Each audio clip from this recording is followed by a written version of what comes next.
TNN TV کی بین الاقوامی خبروں کے ساتھ میں ہوں نور فاطمہ قریشی۔ یوکرین جنگ کے سبب مغربی پابندیوں کے تناظر میں روس سے گیس کی درآمد میں کمی یا تقریباً مکمل طور پر چھٹکارا حاصل کرنے کی صورت میں جرمن چانسلر نے اس کے متبادل کو محفوظ بنانے کی اپنی کوششیں تیز کر دی ہیں۔ مزید جانتے ہیں اس رپورٹ میں۔ جرمن چانسلر اپنے دورے کے دوران کینیڈا سے گرین ہائیڈروجن حاصل کرنے کے لیے ایک طویل مدتی معاہدے پر دستخط کرنے والے ہیں۔ جرمن کارساز کمپنیاں الیکٹرک گاڑیوں کی بیٹریوں کے لیے معدنیات حاصل کرنے کی بھی خواہاں ہیں۔ کینیڈین وزیر اعظم کے ہمراہ مونٹریال میں ایک نیوز کانفرنس میں دونوں رہنماؤں نے تجویز کیا کہ ان کی ترجیح بر اعظم کی توانائی کے بحران کو حل کرنے میں مدد کے لیے کینیڈا میں سبز ہائیڈروجن کی طرح صاف توانائی کے ذرائع تیار کرنا ہے۔ یورپ کی توانائی کی کمی کو دور کرنے میں کینیڈا کی قدرتی گیس کے کردار کو مسترد نہ کرتے ہوئے ٹروڈو نے کہا کہ سینٹ جان یا کسی اور جگہ مائع قدرتی گیس برآمدی ٹرمینل کی تعمیر کے لیے ابھی تک کوئی واضح کاروباری معاملہ نہیں ہے۔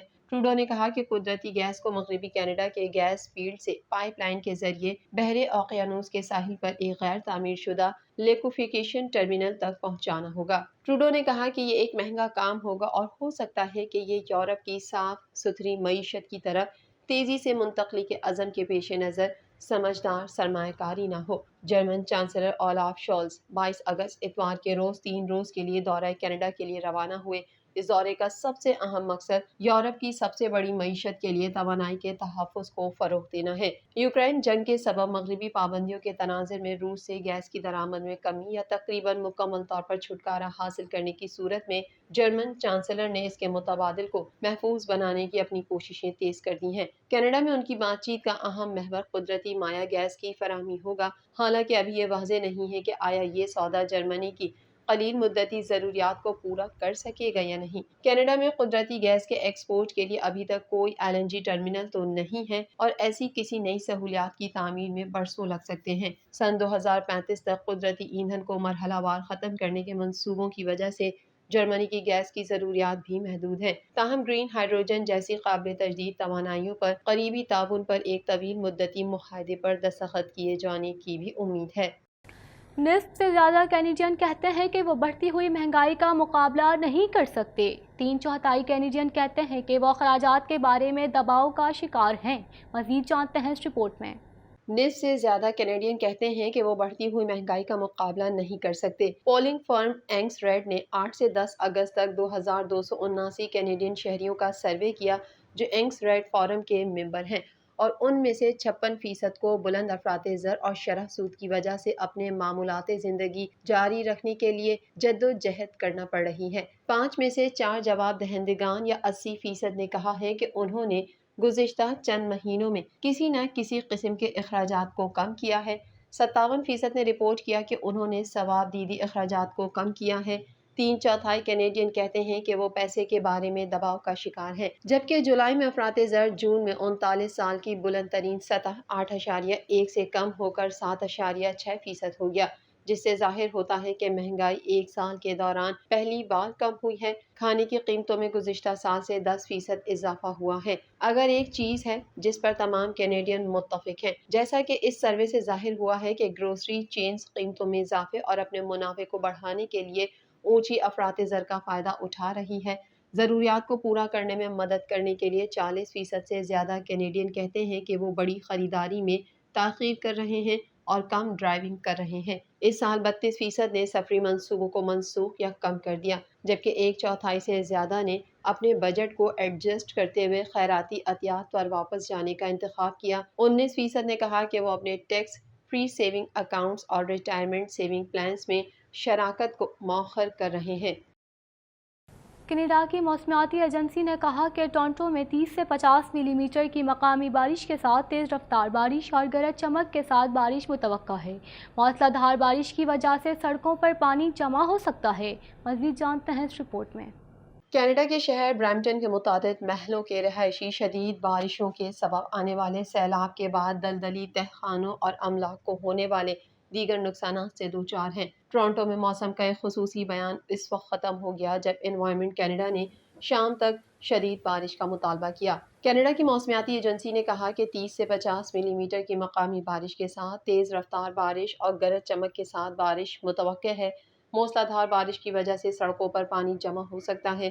نشیبی علاقوں اور شہری علاقوں میں مقامی سطح پر سیلاب ممکن ہے۔ Toronto and region conservation authority نے مشورہ دیا کہ شہری گریٹر ٹورانٹو ایریا میں دریا زیادہ بہاؤ اور پانی کی بلند سطح کا تجربہ کر سکتے ہیں۔ برمپٹن اور بیری کے قریب مقامی طور پر سیلاب کی اطلاع ملی۔ ان کے آس پاس کے علاقوں میں 120 ملی میٹر سے زائد بارش ہوئی۔ ہفتہ اور اتوار کی درمیانی شب 250 ملی میٹر تک بارش ریکارڈ کی گئی۔ اگلا موسمی نظام جمعرات کو ٹورانٹو میں گرج چمک کے بعد نمایاں بارش لا سکتا ہے۔ برمپٹن کی شہری انتظامیہ کا کہنا ہے کہ انہیں سیلابی صورتحال سے متعلق 67 شکایات موصول ہوئیں۔ ماہرین کا کہنا ہے کہ ٹورانٹو میں 24 گھنٹوں کے دوران 50 ملی میٹر بارش متوقع ہے۔ بھارت میں کسان بی جے پی حکومت کی جانب سے وعدے پورے نہ کیے جانے پر سراپا احتجاج ہیں۔ پولیس کی جانب سے لگائی گئی رکاوٹیں عبور کرتے ہوئے دارالحکومت نئی دہلی میں داخل ہو گئے۔ مزید جانتے ہیں اس رپورٹ میں۔ بھارتی کسان مودی حکومت کی وعدہ خلافی اور ناقص پالیسیوں کے خلاف ایک بار پھر سراپا احتجاج ہو گئے۔ یاسین ملک نے عدالت کی قانونی مدد کی پیشکش کو مسترد کر دیا۔ غیر ملکی خبر رساں اداروں کے مطابق بھارت میں کسانوں نے بی جے پی حکومت کی جانب سے وعدے پورے نہ کیے جانے پر مظاہرے شروع کر دیے اور پولیس کی جانب سے لگائی گئی رکاوٹیں عبور کرتے ہوئے دارالحکومت نئی دہلی میں داخل ہو گئے۔ پیر کے روز ملک کے مختلف علاقوں میں ہزاروں کسان احتجاجی ریلیوں کی شکل میں دارالحکومت کے قریب جمع ہونے کے بعد اکٹھے ہو کر نئی دہلی میں داخل ہو گئے۔ تاہم حفاظتی اقدامات کے تحت پولیس کی جانب سے لگائی گئی رکاوٹیں کسانوں کا احتجاج نہ روک سکیں۔ بھارتی کسانوں کی نمائندہ تنظیموں کی جانب سے پیداوار کے لیے کم از کم امدادی قیمت کی ضمانت اور قرضوں کی معافی سمیت دیگر مطالبات کیے گئے تھے۔ تاہم حکومت نے بیشتر مطالبات مانتے ہوئے اقدامات کا وعدہ کیا تھا۔ کسان مظاہرین کا کہنا ہے کہ 8 ماہ گزرنے کے باوجود حکومت وعدے پورے کرنے میں ناکام ہے۔ کسان مظاہرین نے دارالحکومت میں احتجاج کے دوران جھنڈے اور بینرز تھام رکھے تھے، جبکہ شرکاء وزیر اعظم نریندر مودی کے خلاف شدید نعرے بازی بھی کرتے رہے۔ واضح رہے کہ اس سے قبل اپنے مطالبات کے لیے بھارتی کسانوں نے تقریباً 1 سال تک مسلسل احتجاج کر کے حکومت کو مذاکرات کرنے پر مجبور کر دیا تھا، جبکہ 26 جنوری کو بھارتی یوم جمہوریہ کے موقع پر بی جے پی حکومت کے متنازع زرعی قوانین کے خلاف مظاہرین نئی دہلی کے لال قلعہ میں داخل ہو گئے تھے، جہاں انہوں نے اپنا پرچم لہرا دیا تھا۔ دوسری جانب گرفتار حریت رہنما یاسین ملک کو ایک بار پھر جموں کی عدالت میں ذاتی طور پر پیش کرنے کا مطالبہ عدالت نے مسترد کرتے ہوئے انہیں قانونی مدد کی پیشکش کی۔ کے ایم ایس کا کہنا ہے کہ یاسین ملک کو دہلی کی تہاڑ جیل سے ویڈیو کانفرنس کے ذریعے سماعت میں پیش کیا جا رہا ہے۔ یاسین ملک کے خلاف 4 بھارتی فضائی اہلکاروں کے قتل کے مقدمے کی سماعت جاری ہے۔ عدالت نے ستمبر کے تیسرے ہفتے میں اگلی سماعت پر تحریری موقف پیش کرنے کی ہدایت کی ہے۔ یوکرین کے دارالحکومت کیف میں رواں ہفتے سوویت یونین سے یوم آزادی کی سالانہ تقریبات پر پابندی لگا دی گئی ہے۔ یوکرینی صدر نے یوم آزادی کی تقریب سے قبل روس کے حملوں سے خبردار کیا ہے۔ مزید جانتے ہیں اس رپورٹ میں۔ یوکرین کے دارالحکومت کیف میں رواں ہفتے سوویت یونین سے یوم آزادی کی سالانہ تقریبات پر پابندی لگا دی گئی ہے۔ میڈیا رپورٹ کے مطابق روسی حملے کے خطرے کے پیش نظر جشن کی تقریبات منسوخ کی گئی ہیں۔ کیف کے حکام نے شہر میں بڑی عوامی تقریبات اور ریلیوں پر پابندی لگا دی ہے۔ یوکرین کا کہنا ہے کہ جنوبی سرحد پر روس نے کئی علاقوں پر راکٹ حملے کیے۔ اس علاقے میں یورپ کا سب سے بڑا نیوکلیئر پاور پلانٹ بھی واقع ہے جس پر روس کی فوج قابض ہے۔ صدر ولادیمیر زیلنسکی نے یوکرین کے 31ویں یوم آزادی کی تقریب سے قبل روس کے حملوں سے خبردار کیا ہے۔ دوسری طرف روس نے یورپ کو گیس سپلائی کرنے والی نارڈ اسٹریم گیس پائپ لائن کو 31 اگست سے دوبارہ بند کرنے کا اعلان کر دیا۔ روسی سرکاری کمپنی گیز پروم نے اعلان کیا ہے کہ 31 اگست کو نارڈ اسٹریم گیس لائن کو دوبارہ 3 دن تک مرمت کے لیے بند کر دیا جائے گا۔ یہ پائپ لائن جولائی میں 10 دن تک مرمت کے لیے بند رہی تھی۔ یورپین ذرائع اسے روس کی جانب سے تنگ کرنے کا حربہ قرار دے رہے ہیں۔ ان کا کہنا ہے کہ جولائی میں جب گیس بند کی گئی تھی تو نہ صرف اس سے توانائی کی قیمتوں میں اضافہ ہو گیا تھا بلکہ اس کے بعد گیس کی سپلائی بھی کم کر دی گئی تھی۔ خیال رہے کہ یورپی ممالک میں سب سے بڑی معیشت والے ملک جرمنی کو نارڈ اسٹریم پائپ لائن سے گیس سپلائی کی جاتی ہے۔